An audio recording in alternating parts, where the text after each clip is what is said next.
एखाद्या वर्षी पिकाची लागण लेट झाली तरी चालेल, पण ही लवाळ्याची जी जात आहे तुम्हाला उभ्या पिकामध्ये हिला कंट्रोल करता येणारच नाही.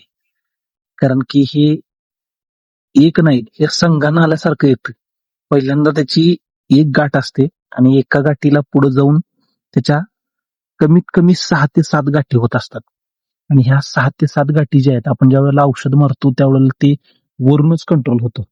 अगदी तुम्ही सिलेक्टिव्ह तणनाशक मारा, म्हणजे निवडक जी तणनाशक आहेत ती जरी मारली तरी ह्याचं तुम्हाला नियंत्रण उभ्या पिकामध्ये मिळणार नाही. ते तुम्हाला परत परत तुमच्या शेतामध्ये दिसणारच आहे. तर एखाद्या वेळेला पीक गेल्यानंतर काय करायचं की शेत असं मोकळं ठेवायचं.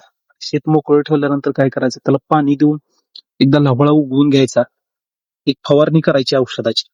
कुठल्या औषधाची फवारणी करायची, तर ग्लायफोसेट 71% असेल आणि पॅराक्वेट 24% असेल, या 2 तणनाशकांचे स्टिकर घालून फवारणी करा. 20 दिवस गेल्यानंतर 25 दिवस गेल्यानंतर पुन्हा तुम्हाला असा बारीक बारीक लव्हाळा आलेला दिसेल. म्हणजे जिथं असा हे मेलेलं आहे, आता हे बघा, इथं मेलेलं आहे, हे मेलंय, पण हे कसं इथं मेलेलं आहे, तर ह्याच्या शेजारी इथं तुम्हाला बारीक दिसत असेल, बारीक, तर हे असं उगवून यायला चालू होतंय.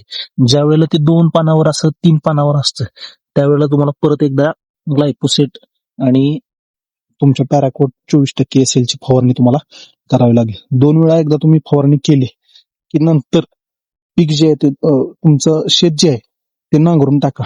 नांगरून टाकल्यानंतर काय होतं की त्याचे गड्डे जे आहेत, जे अर्धमेल्या अवस्थेत असतील काही मेलेल्या अवस्थेत असतील, ते वरती येतील आणि वरती आल्यानंतर परत कडक उन्हाच्या तडाख्यामध्ये परत एकदा मरतील.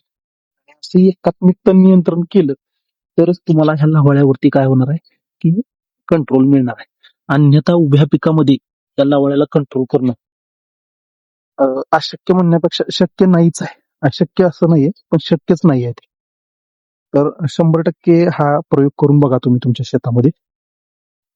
आणि आमच्या या इंस्टाग्राम पेजला अशाच नवीन नवीन माहितीसाठी नक्कीच फॉलो करा.